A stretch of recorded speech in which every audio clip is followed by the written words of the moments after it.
My name is Ajay Nair. I'm an associate professor in the Department of Horticulture, and co-presenting today with Andy Dunham. He's been a great collaborator. We have worked on several projects in the past, and certainly I can guarantee he might know way more than what I'm going to talk about when it comes to Brussels sprout. But both of us are excited to be here and talk to you and speak with you about how to grow high quality and better Brussels sprouts. So it's a little odd, right? After eating those nice brownies, we're going to talk about Brussels sprout. but that's okay. We'll make sure that you love Brussels sprout after this talk. All right, so just to give you an idea of where this crop comes from, right? This is not something which has been growing in Iowa for a very long time. It got popular recently, I would say 5-10 years. There's a lot of demand for this particular vegetable, not only in Iowa, but also throughout the country. So if you look at the center of origin of this particular vegetable, that's the Northern Europe. You can see Brussels sprout here. That's where this crop originated. That's the center of origin. There are some other brassica crops, depending on the center of origin, they vary. For example, you can see in the Mediterranean, that's the broccoli, cauliflower, kale, and collards that came from here.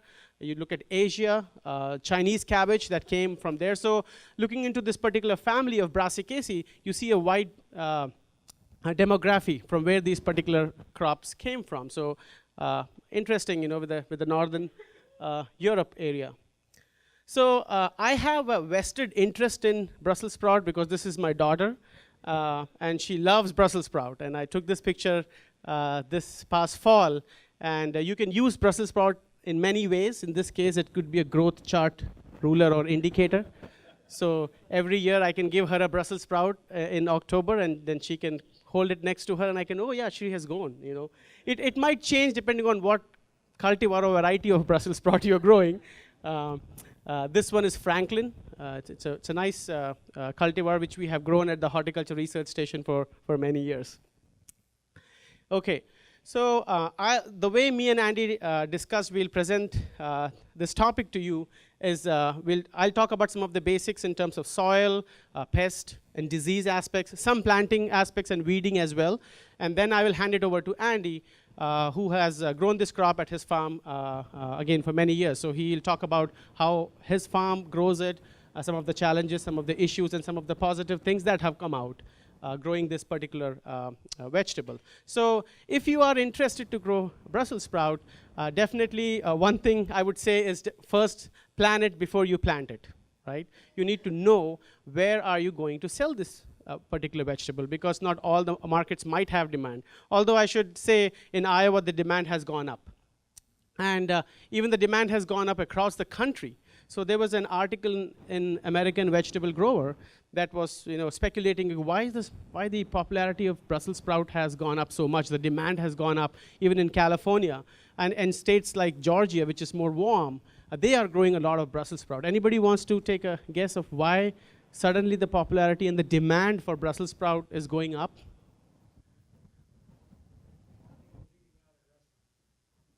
You are partially correct. You're getting to the answer.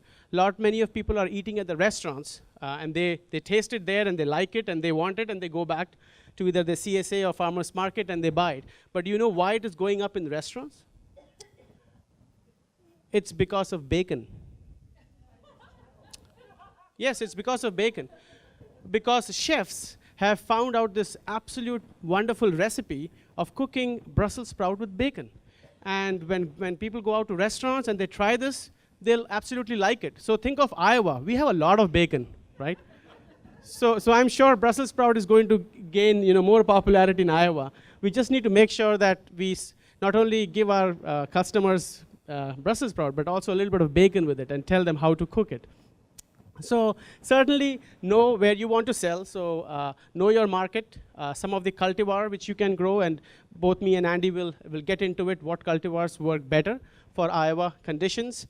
Certainly primary market considerations, if you're selling at farmers market or CSA, quality is the key.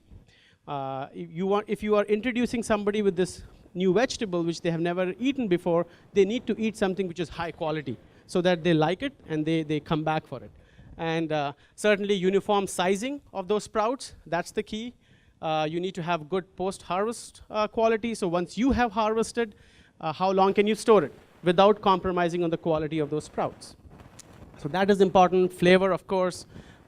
It's important, if you can sell it locally, if you can be more sustainable, reduce chemicals.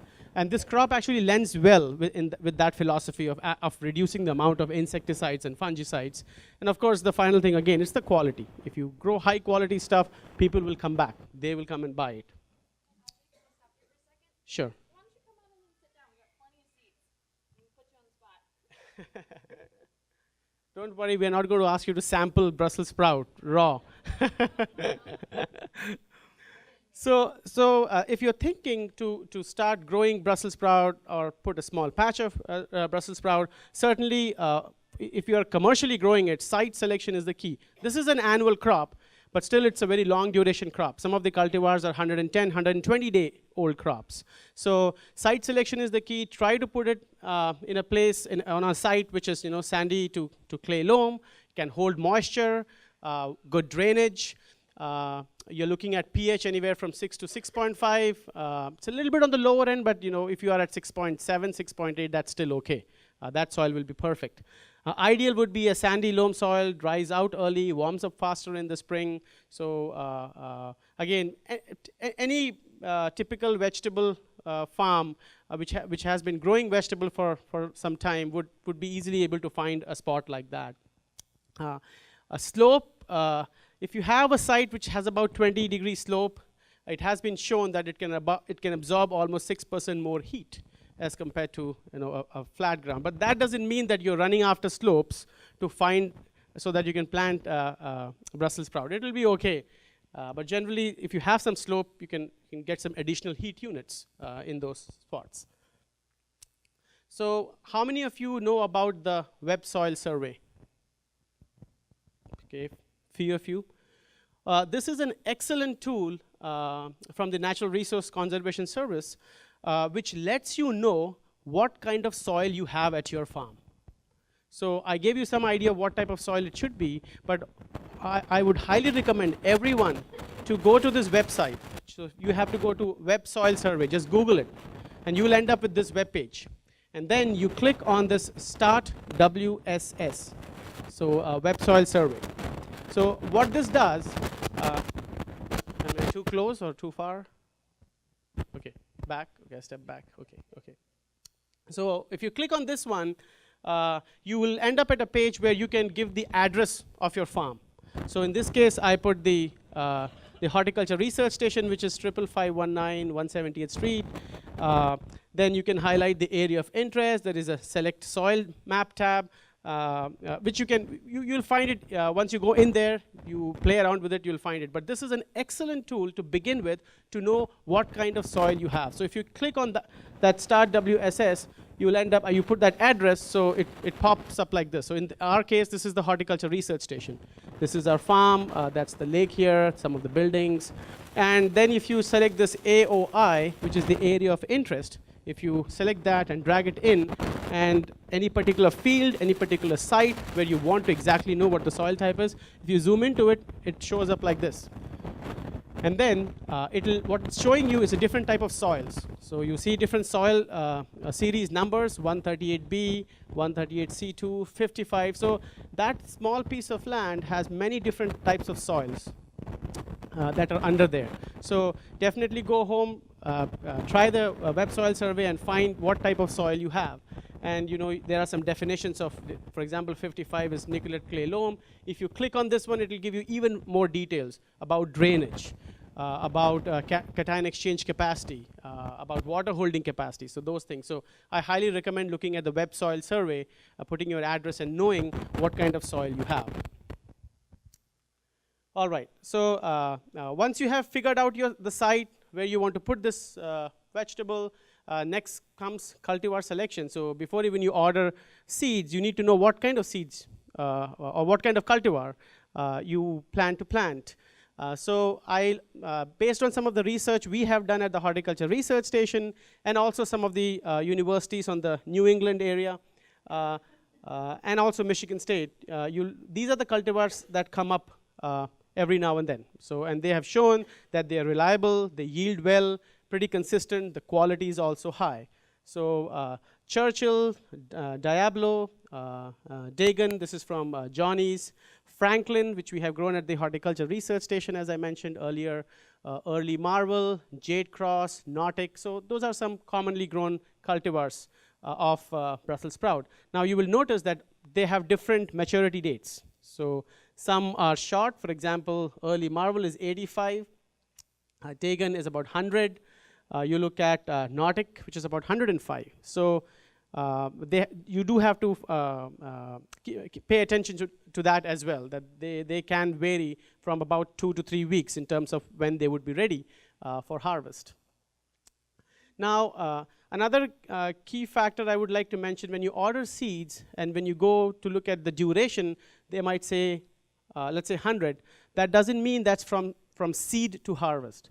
It typically means that it's from the time you put the plant out in the field. So you have to account for about 3 or 4 weeks of transplant production. So that also has to be accounted for. This is not from seed, this is from the time when you put the transplant out in the field. And given we are in Iowa, I usually add about, if I'm planting Franklin, it says 80, I would say about 90, 95 days. I would give a 2-week buffer. It might take a little longer depending on how the weather is. So the key is to start with healthy transplants. If the transplant is healthy, you already have, I would say about 30 to 40% of the battle, because whatever energy you put in the transplant when you start from the seed, that directly correlates with how and to what extent this particular plant will perform in the field. So if the transplant is of high quality, there are higher chances that the yield will be more, the quality would be better. So pay attention in making sure you grow high quality transplants. Some of you might be buying transplants, which is okay, but again, make sure they are pest free, no aphids on the transplants, no diseases on the transplants. They have to be absolutely robust and high quality. So this would be a typical transplant. This is about 4 or 5 week old transplant. Nice, white root system, very healthy plant, and it's right there. It's ready to go out in the field. So transplant production, 5 to 6 weeks. If you take good care from the time of seeding, you might be able to shorten this to maybe 4 or 5 weeks. But typically it takes about 5 to 6 weeks to grow the transplant. And again, strive for improved quality and uniformity. The better the transplants, the better the performance of the crop in the field. Now, planting, once the transplants are ready, you need to get ready to plant. This is from Old Tree Farm in Carson, Iowa. Mike Wanwai, he sells at the Omaha Farmers Market, and this is at his farm. He grows it on black plastic mulch, as you can see that here. And his spacing, this was about 6 feet. This is only single row, but I'll show you some example. You can easily grow Brussels sprout on double row. So it could be just like how you plant your pepper. And I'll talk about some of the spacing in a bit. But there are different ways you can grow it. This is a single row on black plastic mulch, and Mike had an excellent crop. So this is typical to the Brassica family. Some of the between row spacing and in row spacing. So if you focus on Brussels sprout between rows, so if you are, let's say, you're growing single rows, about 30 to 36 inches, so about 3 feet. If you're growing single rows, which means you have only one plant in single plant in one row, and the spacing between the transplants in the row has to be about 18 to 24 inches. So that's an ideal or kind of a generalist number to put out there of what could be the spacing. I'll show you some example in which we have double row spacing as well. So this is a double row spacing. In this case, I would say in the row, you should go about 18 to 24 inches. And between these two rows, about 30 inches. You can go 36 as well, but 30 inches works great. Now, keep in mind that the spacing will also depend on how you are going to manage the weeds in this plot, right? So the equipment which you have at your farm has to be able to take care of the weeds if you are not growing on plastic. If you're growing on plastic, it's a little bit easy, but in this case, there has to be a couple of cultivations that has to happen to take care of the weeds in the between row area. This is Mike Wanwai in Carson. This is the single row system he has. He mows the between row area. This is picture taken sometime in September. This is the horticulture research farm. Here we grow on black plastic. So this would be about 5.5, 6 feet between the plastic, and you can see there are double rows in there. So what I usually do is about 18 inches within the row from plant to plant, and the 2 rows will be about 24 to 30 inches apart. So you have to make sure that you don't plant, if you're planting on the plastic, you don't want to push the 2 rows on the 2 edges. It has to be somewhere in the middle, because otherwise some of the operations which you do, especially with weeding, you don't want to knock the plants down. And I'm sure Andy will talk more of his production system of how he plants. So weed management is critical if you're growing it on bare ground. So if you're using healthy transplants, you can blindly cultivate with the Flex-Stein harrow to get the early weeds. So this is about 10 days after transplanting. You can make your first pass, and that will take care of some of the weeds that are emerging in the beginning. Cultivation with sweeps between rows, often 2 times in brassica crops, and as you can see, plants are getting bigger. 10 to maybe 40 days after transplanting, you can come up one more time and clean those weeds away. I was visiting some of the conferences, the Great Lakes Conference in Michigan, the Illinois, and nowadays there's a lot of interest in the finger weeders that can go and actually help with weeding between. I think there'll be more work coming in that area, but as of now, simple cultivation passes will take care of managing those weeds. If it's plastic, you don't have to worry about the weeds in the row. It's basically between the plastic. And this is what we do at the Hort Research Station. So this is on plastic, and here you see Brandon. He's cultivating both middle, and he's also developed some tools so that it can throw some soil on the plastic and bury some of the weeds there. So you are not only cultivating between the row, but you're also managing some of the weeds which are at the edge of the plastic. So at the Horticulture Research Station, a field day which we had in August 2017, we demonstrated the use of this belly-mounted cultivator. It works great.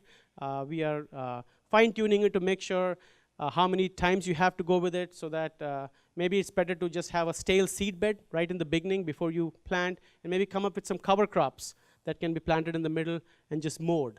So we are figuring that out as well.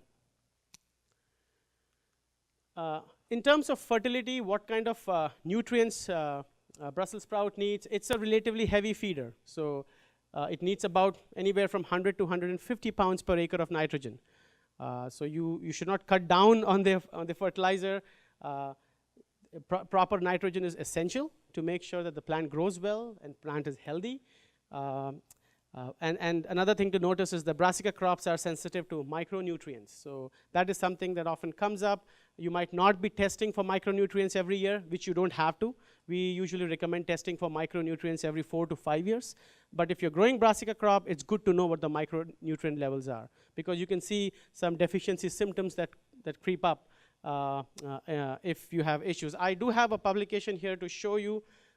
This is called the Suggested Soil Micronutrient Levels and Sampling Procedures for Vegetable Crops. You feel free to, I don't have many, but you can download this from the ISU Extension and Outreach Extension store. So we have come up with some sampling procedures and the amounts of micronutrients you should expect both in the plant and in the soil. This will be helpful to get an idea. So you can download it from the store. What about some other nutrients, the macronutrients we talk about? So let's say for phosphorus and potassium, again, these numbers are the test results. So you have to send your sample for analysis, or soil sample for analysis. You get the results back, and then you compare it with this one. For example, your phosphorus level was 15 ppm or low.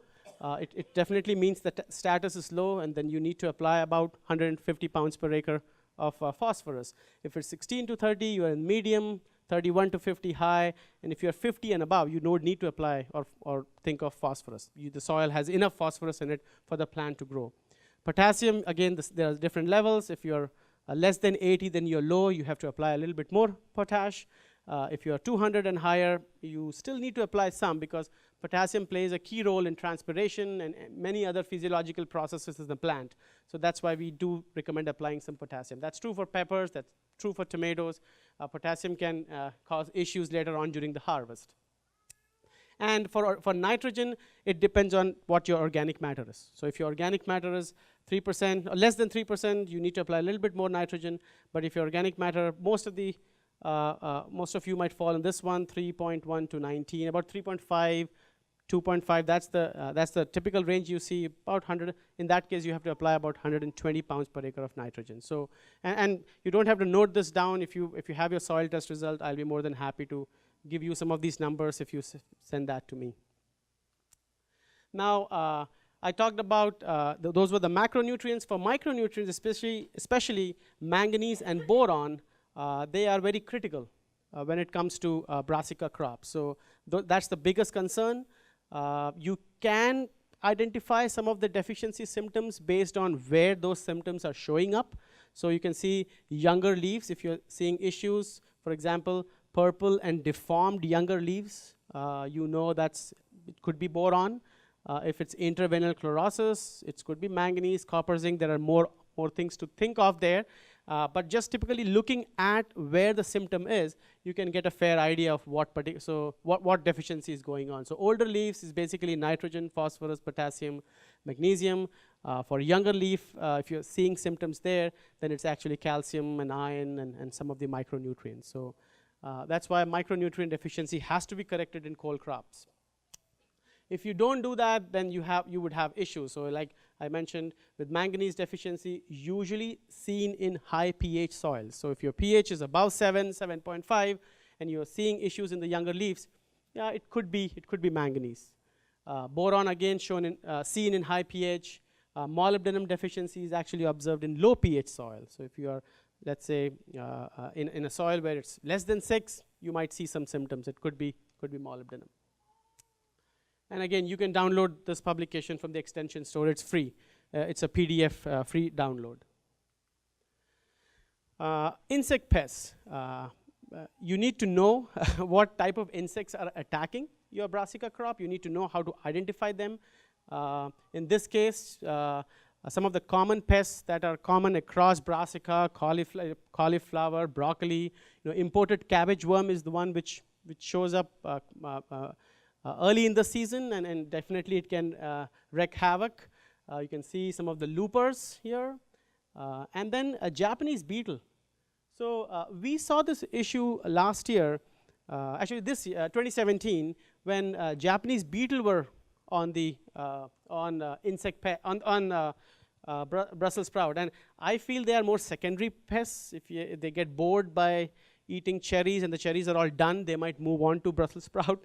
But they're very opportunistic. They really love sweet potatoes. And Andy, I don't know if you have seen on Japanese beetle on sweet potatoes. They just love sweet potatoes. They also like Pennsylvania smartweed, which is good. They can take care of the weed. That's fine as long as they stay there.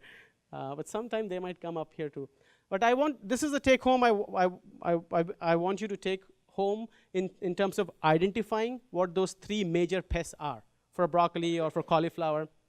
So imported cabbage worm, cabbage looper, and diamondback moth. You don't have much issues with diamondback moth. I've not seen across the state. But yeah, imported cabbage worm is there. You can see those white butterflies flying in your brassica plots. And you can see how you can identify them. So these are usually white with 2 black spots. This is the adult, and this is what the larvae look like. In case of cabbage looper, you can see it's a black moth. It's black in color. So you can easily identify between this and this. And look at what the larvae looks like. It has a black head. So if you see a larvae about this size, I would say about 1 inch, and you see a black head on top of it, it's cabbage looper. That's the one that is causing problem. And the diamondback moth larvae is really small, very small. How do they overwinter here in Iowa? There is only one that overwinters here in Iowa, and that is the imported cabbage worm. The other 2, the diamondback moth and cabbage looper, they actually come from the south or they come on transplants. So they don't overwinter. But this one will. Now you would ask, where do they overwinter? Any idea? They overwinter as pupae, but how do they overwinter? What are the other crops they focus on? Or if the brassica is gone, what do they do? What's that?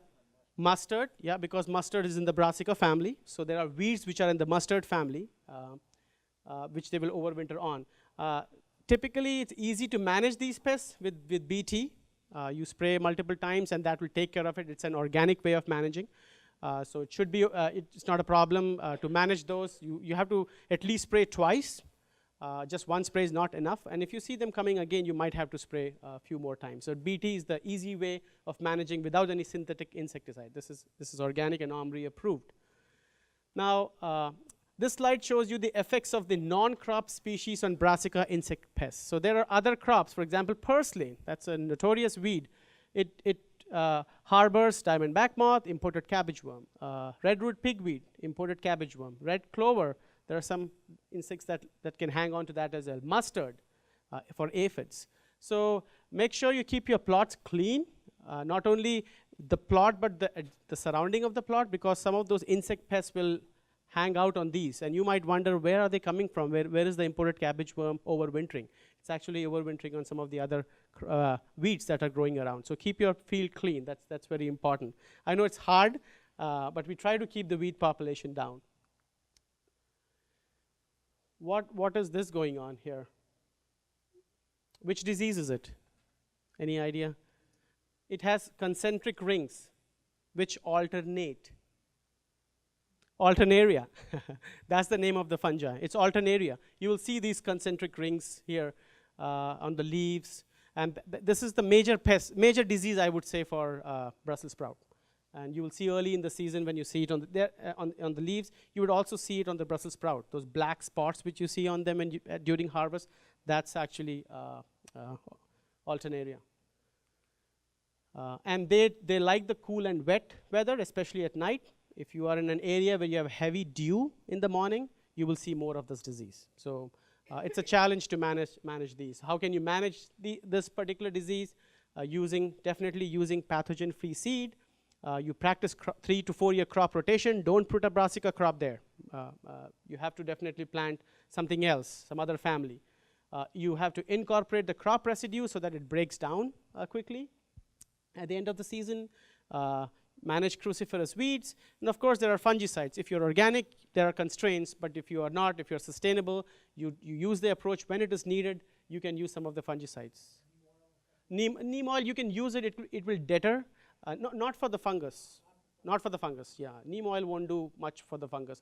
It can help with the other insect pests. But fungicides with active ingredients, chlorothalonil, so that would be Bravo, Equus. Azoxystrobin would be Quadris or Quadris top, and mefenoxam would be Ridomil. So those are some of the fungicides that can be used to manage Alternaria. Yeah, so it can be used as a preventive measure, like a prophylactic thing. It will definitely keep the population from not exploding. Copper hydroxide is also there, but copper doesn't do much for Alternaria. You can use, organic growers don't have much option, especially when it comes with fungicides. A quick note on this publication here. This is called the Midwest Vegetable Production Guide. This is for 2018, free to download. If you just Google this, this is 8 or 11 universities get together to get this publication every year. It has everything about fungicides, insecticide, weeding, harvesting, fertilization, everything is in here. It's all the Midwest universities. Carl?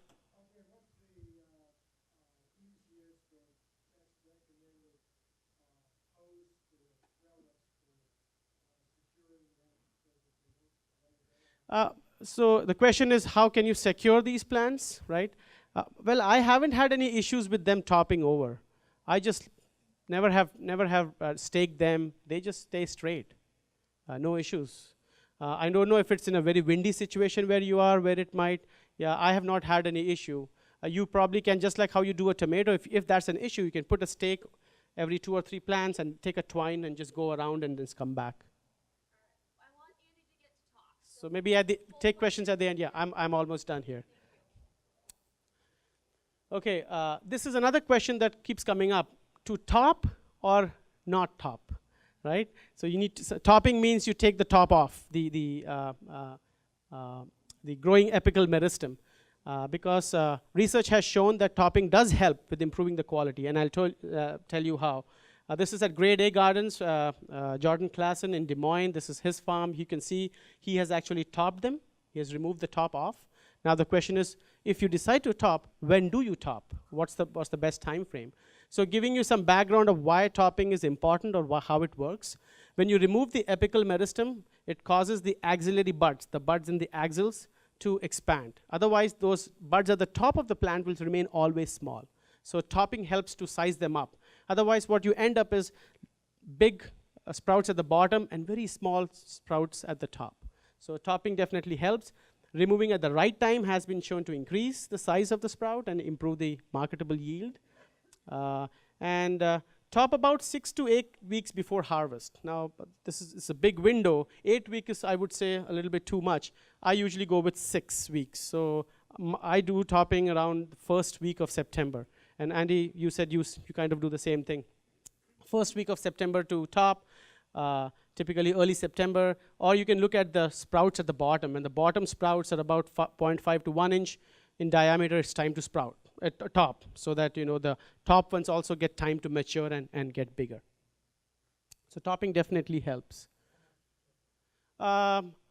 So if you look at this plant here, I would just cut it right at the top here.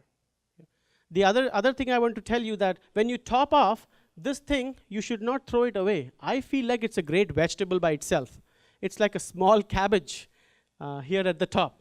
So if you can find a market to sell that, that'll be great. So we usually keep this. You can eat it as a vegetable. So we keep the tops. And you can see what we do at the time of harvest. We remove all the stalks, and then we just we remove all the leaves and just have the individual stalks taken to the. And I prefer using loppers instead of using the knife. So you go in the field, you remove all the stalks with your hand. You can just do it with your hand.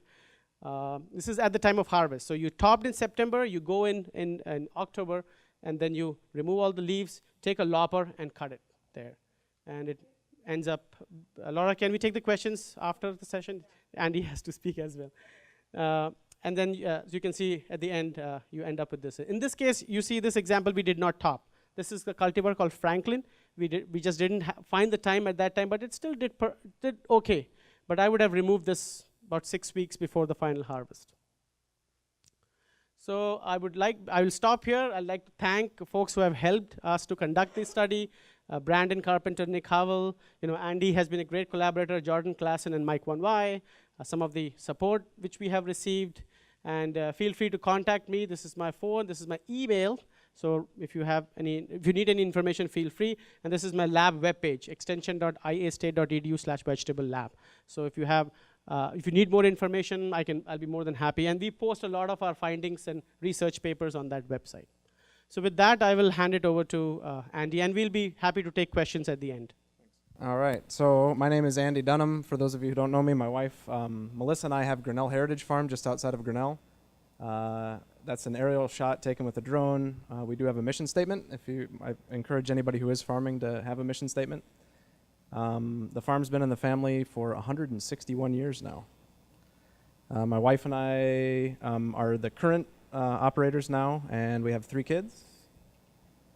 We do CSA sales. We have on-farm pizza nights that we added last year. We do farmers markets, wholesale, and we do some grass-fed meat. That's a direct shot. See if I can get. So that's our packing shed there. We have a heated greenhouse and a high tunnel. You can see our vegetable beds. We're laid out in a bed system. Everything is about 50 feet between field roads so that we can spray everything. We have a 25-foot boom sprayer. So we can do either foliar treatments or we can apply organically approved pesticides. I do this in almost every talk that I give. I talk about why we're certified organic. I know that we're a big tent in PFI. Not everybody is organic. We've been certified since 2009. It is definitely a systems approach to farming. My view basically is if you pick a fight with Mother Nature, eventually Mother Nature is going to kick your butt. So you might as well try to work with her. The paperwork is not really that onerous. Everybody kind of that isn't organic or saying that they're organic but not certified will say that the paperwork is too much. If you're running a business, you kind of need most of that data anyway. It really is not too onerous. Helps you make better decisions and become much more profitable. The cost is also not prohibitive. There is still state cost share money. So for our farm at our scale to certify costs us like $400 a year. And then the reason I chose to do it initially was not for the marketing opportunities. It's mostly because I'm a field worker first and foremost. And I really don't want to be exposed to a lot of the things. When you read the labels on most of those pesticides, not only would I not want to eat it, I don't want to touch it. So there are challenges with being certified organic, though. Don't get me wrong. So I'm going to move on to Brussels sprouts. So what are the pros of them? And Ajay touched on some of these. So they're definitely in demand. And they're mostly in demand around the holidays of Thanksgiving and Christmas. Like that's when the peak demand for local sprouts is. It allows you to add another crop. If you're not growing them already, you can grow something else. It is a challenge, and for those of us that like challenges, that's nice. It is not the easiest crop to grow, and I do really like to eat them. Okay, so the cons of raising Brussels sprouts, and there are cons. So the demand is centered around Thanksgiving and Christmas. So you can have really beautiful Brussels sprouts in October, and it is really difficult to sell really beautiful Brussels sprouts in October, especially if it hasn't frosted yet. Because when you eat them before it frosts, they taste just like the crappy Brussels sprouts that are coming out of California. And once they frost, they taste awesome. And so the thing is do you really want to put out a whole slug of Brussels sprouts that don't taste that good yet and try to get your premium, and then try to convince those same restaurateurs or wholesale markets that, wait a minute, these Brussels sprouts that I've been selling you for 2 weeks really did taste terrible, and now they taste good because it got cold. It's a challenge to educate people about that. Not saying it can't be done, but it's a challenge. The downside to having that Thanksgiving and Christmas holiday rush is it is cold. Like even when it's not cold at that time of year, it is cold. And you're out there picking for the most part, and I actually pick barehanded no matter how cold it gets, because I can go so much faster, and so I wear clothes like it's 40 below. And so it might be 35 degrees outside, and I'm wearing 16 layers. It is a different crop, so like the crop diversity thing is good, but it's still in the cabbage family, and it's susceptible to all of the cabbage pests and diseases that other cabbage crops are. So if you're a cabbage or brassica heavy farm like we are already, adding more Brussels sprouts does make the rotation a little more challenging. It's a very long season, so I totally agree with you, Ajay, that all of the stuff that you see on the seed packets, you have to add 2 weeks to all of that, because in the spring we're relatively cool and we have low light intensity, and then in the fall again we're relatively cool and have low light intensity. So like 1 day of growing in July might be equivalent to an entire week or two in October. Another challenge is that on-stem harvest like you're doing requires a ridiculous amount of cold storage space.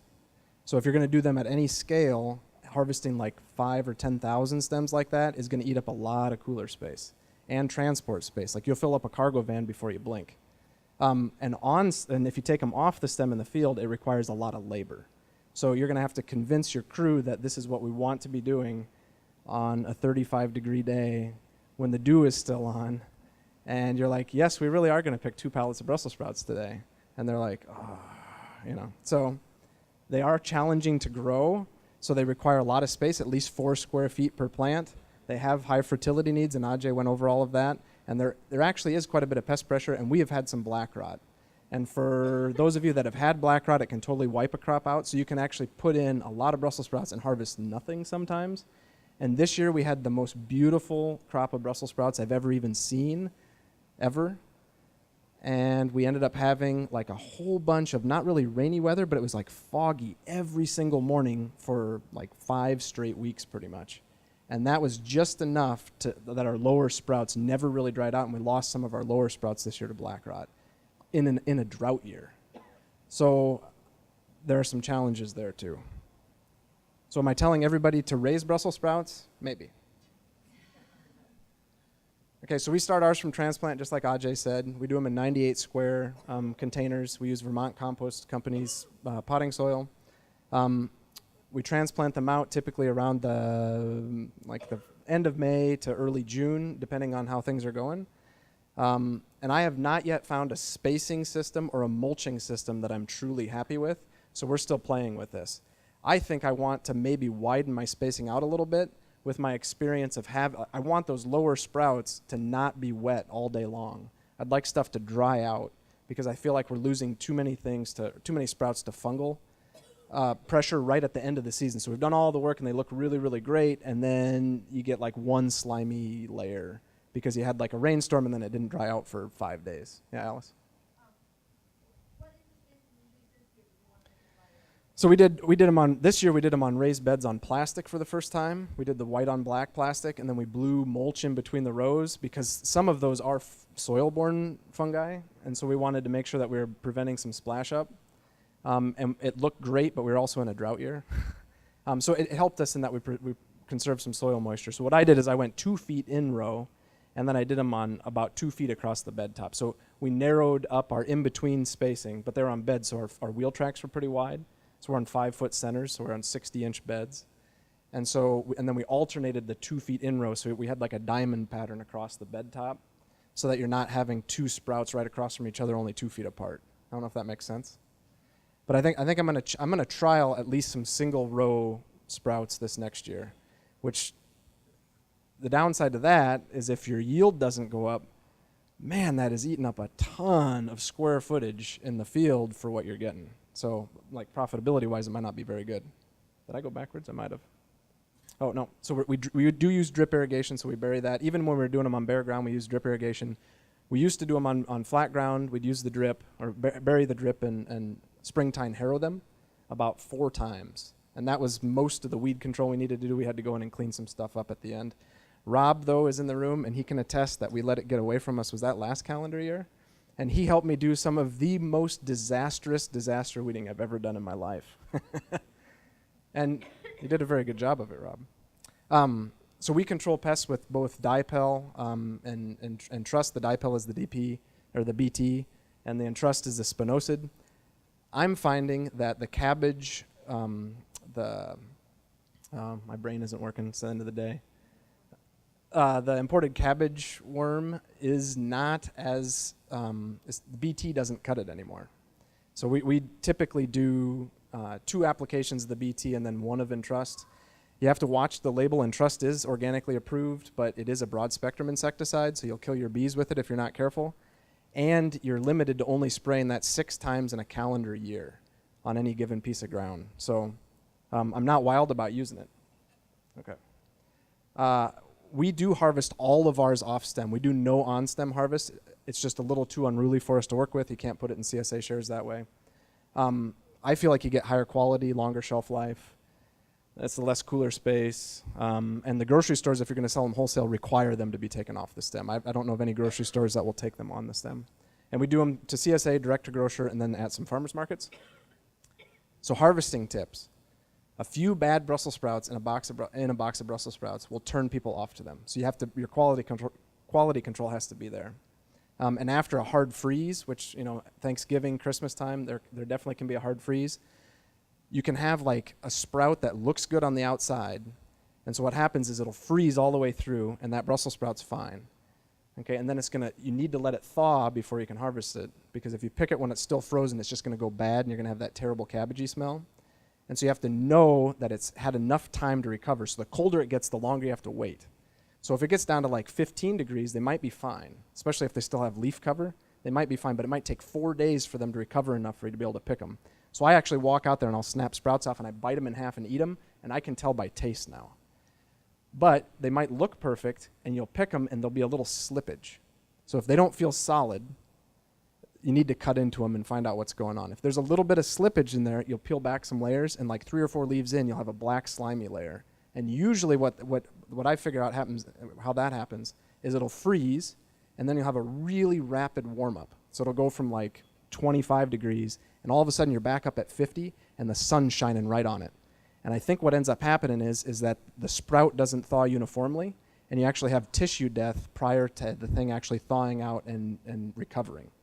So you do have to give them that time. And so when you do see freezing in the forecast, you're not going to pick the whole plant, it's important not to strip all those leaves off, because those leaves are providing an awful lot of protection for the cold temperatures and when they're going through that thawing process. Pest management, what Ajay touched upon, having a crop rotation at least 3 years, doing cover crops, using organically improved inputs, beneficial insect habitat, and soil health equals plant health. So if your soils are doing well, your plants will do pretty well. So we start them as a transplant. That's what our field this year looked like after we touched it up. That's Melissa and I standing in front of it, and I'm going to try one more time to see if this video will load. I had a video of me topping Brussels sprouts, but I don't know. I'm going to try it. Is it working? Oh, it might have worked. This might be too long, 2 minutes. Is there volume with it? If there's not volume with it, so you can, this is what our field looked like about the end of August, for the most part. And you can see we hadn't touched up our weeds. We did go through and pull those bigger weeds out. So I'm going through and I'm going to pull that back. I'm just talking about the Brussels sprouts, and then I'm going to snap right there. Snap out this, I just snapped out the center, and that's all we really needed to see. So we can quit out of there. I'm saying all the other stuff in there. And so I'll just walk along, and I don't even really look all that closely. I'll just snap, snap, snap with 2 hands. You just want to make sure you hit all your plants, because it does ding your yield pretty drastically if you don't top them. We pick into 5-gallon buckets. On our farm, for the most part, you need to be able to pick a 5-gallon bucket every 10 minutes. In order for it to be worth our time, maybe 20 minutes late in the season if your hands are really cold and they're a little smaller. And you'll just pick the ones that are sized up appropriately, and if it's a bad sprout, it gets left in the field, and everybody on crew needs to be trained in how to do that. And late in the season, so this is pretty late, and you see how the plants will end up looking. All those, the plants have maybe been through like 10 or 15 freeze-thaw cycles now. So all the leaves are dead. All the sprouts have been frozen and thawed a whole bunch of times, and they'll taste delicious so long as you're staying on top of it. And it's pretty easy to see them at this point in time, but you look at how bundled up he is. It is so cold doing that. I mean, like it's like going ice fishing, only without the tent. That's kind of what I liken it to. And then we put them in CSA shares. So that's an example of a CSA share that would have Brussels sprouts in it. And we'll bag them up. My daughter Emma did a food, that's Emma there in the white shirt. She did a food demonstration at the local food pantry this fall, and she enjoyed showing people. She loves Brussels sprouts, so she usually cuts up the Brussels sprouts for us. That's what the field would look like about this time of year. It's a systems approach on our farm. So part of the reason I feel like we can have pretty decent crop health is because we're doing all sorts of other things that have nothing to do necessarily with that particular crop. So this is a multi-species cover crop mix from this summer. Buckwheat, you get all these beneficial insects. We actually had praying mantids hunting on our hairy vetch flowers this summer, and they were eating bumblebees. Yeah, I saw all these bee carcasses, and I'm like, what is going on? And I watched it as we picked kale. We have beneficial insect habitat in many locations on the farm. So we really encourage, I love this picture because I was driving tractor and a spider ate a cucumber beetle. I was like, yes. It's like, it didn't do much damage to the total population, but it sure made me feel good. At least that one died. We've put in beetle banks on our farm, and the Xerces Society is a really good resource for that. And Sarah Folse Jordan was upstairs. I don't know if any of you got to talk to her. So that's this native bunch grass. Native bunch grass is planted on a raised bed in the field. So many of the native beneficial ground nesting beetles won't travel very far in a calendar year. And so if you don't have the habitat in your farming system, you don't have the beetles helping you. And so we've actually gotten away. We haven't had to spray our potatoes for Colorado potato beetle for a number of years because the predatory beetles are eating most of the pest insects. And it does take quite a while. We put these in 2012, and we didn't really see like lots and lots of beetles probably until 2015. And now we catch them in mouse traps. They come into the house. They're in the packing shed. They're stuck under crates in the cooler. They're everywhere. There's hundreds upon hundreds of species. So a lot of them are like the most noticeable ones are the ones that are about that long with the big pinchers on the front. And then the other ones are these little, a lot of them are black and very fast. So like the rule of thumb is that if it's super, super fast, the likelihood is greater that it's a hunter, and it might help you out. So that's what the beetle bank looked like later in the season on a different year. And it actually acts like a little snow fence, so that's kind of what it looks like right now. Picture of Melissa and I, and we have questions. native bunch grass is it's just a way like big blue stem, little blue stem, Indian grass, any native grass that has a bunch instead of like being rhizomatous or yeah. Mhm.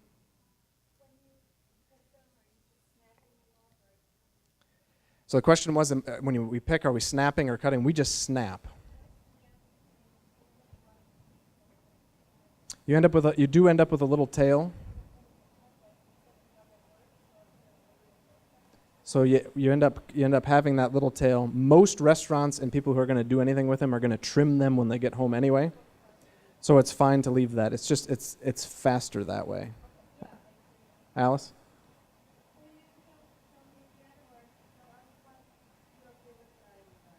I don't have a favorite. So my favorite variety, I do not have one, and it depends on the year.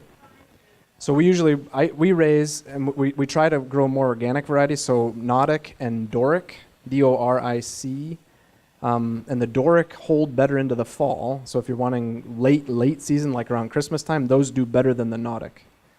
We've also grown Dagon, Hestia, Diablo. We've done. Yep. Joe.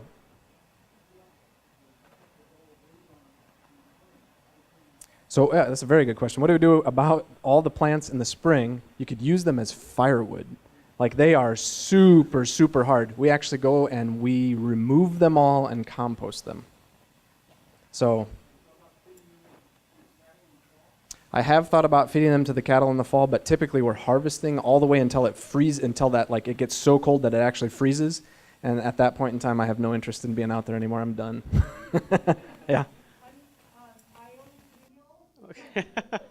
Yeah, I mean, you're correct. So we are using some of these tree loppers, which we use to prune trees. So somebody has to be a little bit more powerful to, I find it too a little bit challenging. But the point I wanted to make was students were taking this knife and hacking at it. And so, you are damaging things around and you're not cutting at the right place. So I felt like lopper was more calculated way of cutting it and keeping the edges clean, clean cut. Have either of you tried these new kale and Brussels sprout combination? Yeah, kaleettes, or has anyone tried kaleettes? I've grown them, and John has too, and he's given the thumbs down. I'd give the same thumbs down. So it's the same amount of work as Brussels sprouts. They don't taste as good as kale does, and they weigh almost nothing. And so if you're selling them by weight, I just don't see how, unless you're charging like $30 a pound, how you'd make money. So, yeah, there was a question over here quite a while ago. Yep.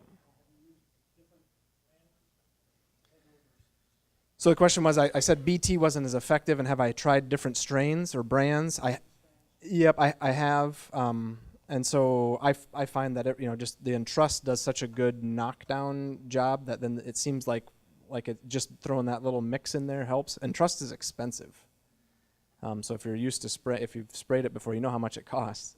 But it also, I've tried like 4 different strains, I think so. Yeah. On your varieties that you hold in the field until, say, November, you transplant those later in the spring than your earlier ones? So the question was, for the ones that I'm holding in the field until later, am I transplanting them later than the ones that I would otherwise? No, they're all going out pretty much at the same time, and so the one that holds the longest for us typically is the Doric, D-O-R-I-C. And I think it might be advertised as 120 days in the high mowing catalog, perhaps, or 110. And you almost have to add 2 weeks to that. So if you put it out, the 1st of June, it takes all the way into November, December before you're really going to be picking them. They're a long season crop. If you wait and try to do it like late June or early July, I think you're pushing it. I think, yeah.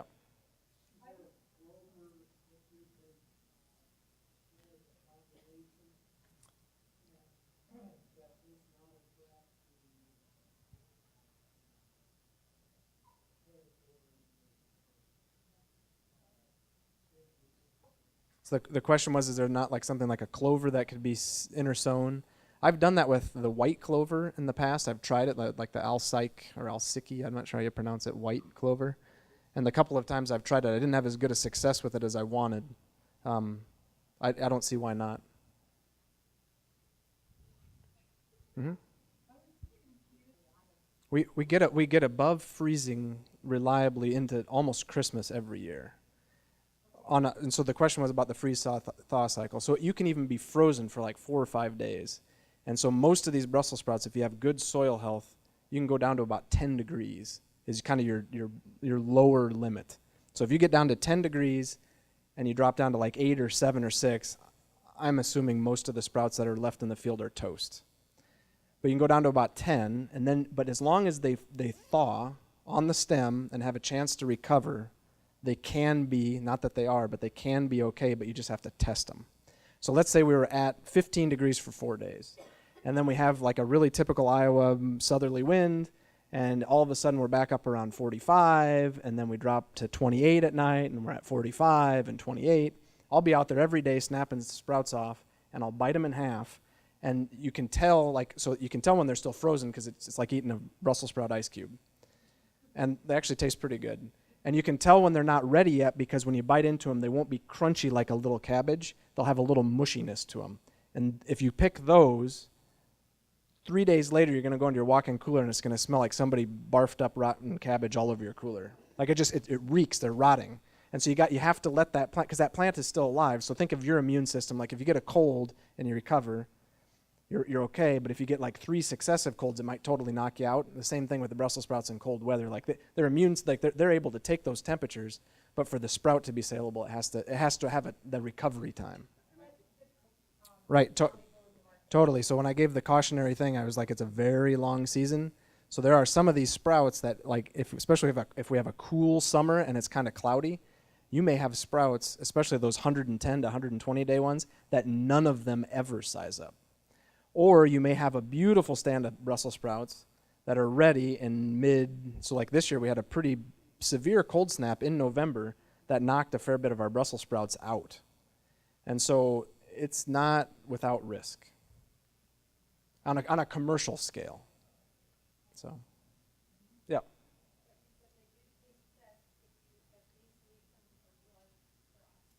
Cool. After one frost, they improve. Even just cool nights improve flavor.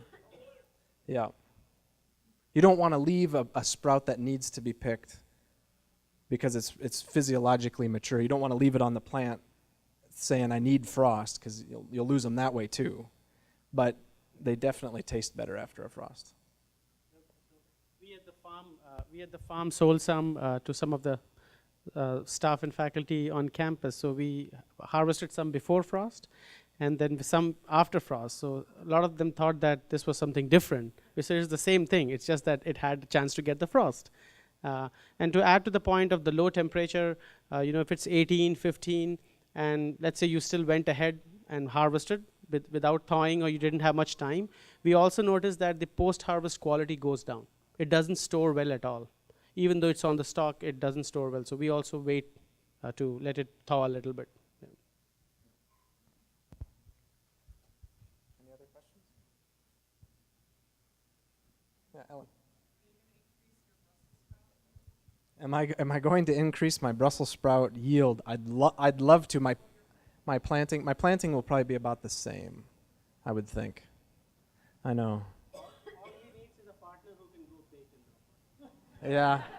That's the way to increase the acreage. So I highly encourage everybody, if you're a Portlandia fan, to just look up Portlandia and the celery episode, because Brussels sprouts went into collusion with bacon. If you're a vegetable farmer, you'll find that episode to be hilarious, because celery is played by Steve Buscemi, and he's wondering why he can't sell himself anymore. So, any other questions? Yeah.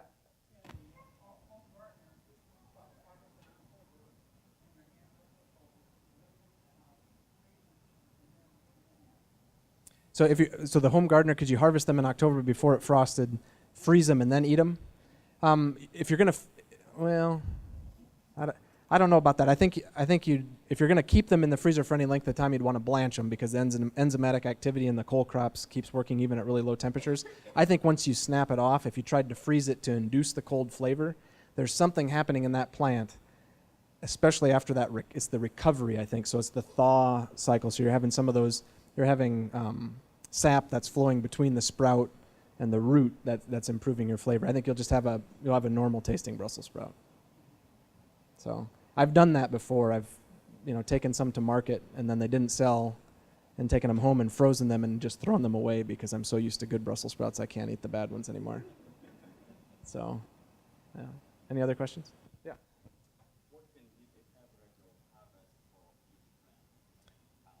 So the question is about yield. What's the average yield per plant? Oh, anything from zero, from nothing, which it will happen, all the way up to probably the best I've ever seen is maybe 5 or 6 pounds. I think what we have seen in terms of ounces when we calculated about 25 to 30 ounce. So each ounce is 1 ounce is 30 grams. 30 times 30, 900 grams. So 2 pounds. 2 pounds. Yeah. So and the really really heavy yield was on like an end on the end of a row facing on the end of a row, a southerly row. So your southernmost row is always going to do the best, and your east and west ends will outperform the center. So the more light the early, because in the winter months you really don't have that November you don't have much light, and having that southerly exposure. That's one of the reasons I'm thinking about widening my spacing to hopefully go into maybe a single row to give more southerly exposure.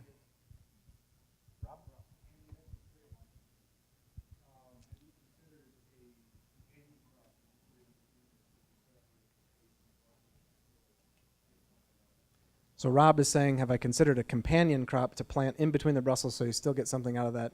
Yes, I have. And I have some ideas I will probably bandy about with you at some point in time. Yeah. So what's a good rotation crop for brassicas? We raise about 20 different families of crops. And we're brassica heavy, so all of everything else is in the brassica rotation. And we're kind of forced into that, so at least for us.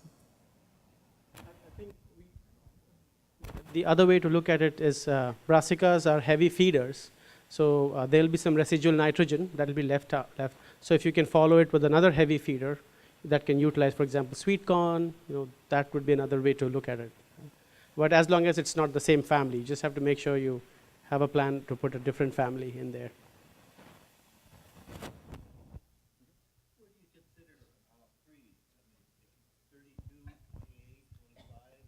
So what's considered a freeze? We actually have cells freeze. So there's enough sugar in the plant. I guess usually it's around 27, 28 degrees. Yeah. So kind of like carrots. Yeah. Mm-hmm.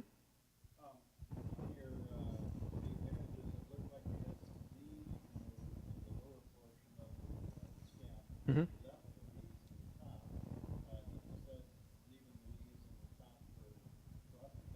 Yep. So most of those lower leaves, so the question was about the leaves look like they're removed on the bottom. Whenever you snap those lower sprouts off, you're very likely to damage the leaf enough that it's just going to fall. If you don't strip it yourself, it's going to fall off, because it's the sprout is right there at that leaf juncture at the axil, and so when you snap it, that leaf is pretty well toast. So it likely we'd gone through the week before, and those leaves had since fallen, or we'd actually broken them off. For the most part. Some of the lower ones, if you have a really dense canopy, might just drop off like a lower kale leaf would. And actually, in one way, it's good that the lower leaves are gone because it reduces the relative humidity in the bottom region, so you'll have less diseases to follow up. So some more air circulation. And that's where maybe a single row will also help, because there'll be more air circulation. Yes. Yeah. Rochelle?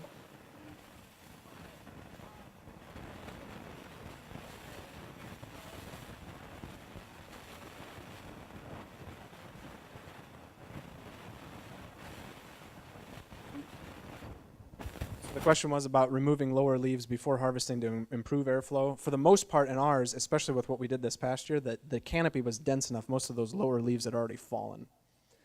In the past, yeah, we're busy enough that any extra step is going to make me less likely to grow it. I mean, I'm never looking for more work to do. Ellen? Oh, that's a good question. So the post-harvest handling question, so we're snapping them off the stem. You need to get the field heat out of Brussels sprouts almost immediately, or you end up having storage issues or yellowing in storage issues. And then you also have to watch out, so like let's say you're harvesting at 40 or 50 degrees, that's enough field heat that if you put it straight into a plastic bag and seal it up, you're going to have condensation form on the inside of that bag, and it's going to basically rain down on the top, and that whole top layer of Brussels sprouts in your case or whatever is going to go more quickly, go bad more quickly. So what we do is we actually will, depending on the time of year, we'll pick into the 5-gallon buckets. Typically we dump straight into wholesale boxes, and we leave them open when we put them in the cooler, and I leave them open for about 12 hours. And then I close them up to get rid of that condensate, because a wet Brussels sprout will go bad quite quickly. If it's really, really cold out, so when you're picking at 34 degrees, you just put them right into the bag in the box, you close them up, put them right in the cooler, and they don't even know anything happened. So, unless it's wet. And when it's 34 degrees and wet and you're picking, it is miserable.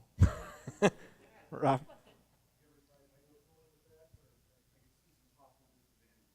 So the question is about hydrocooling. I think I'd be open to hydrocooling if I was picking, say, in October and it was a freakishly hot. But I don't know if it was like 75 degrees. I think I'd find anything else to do. Would be my guess. But I think if I had to, I would. Yeah, and you can ice Brussels sprouts too. Yeah, if you have an ice machine. So thank you, everybody.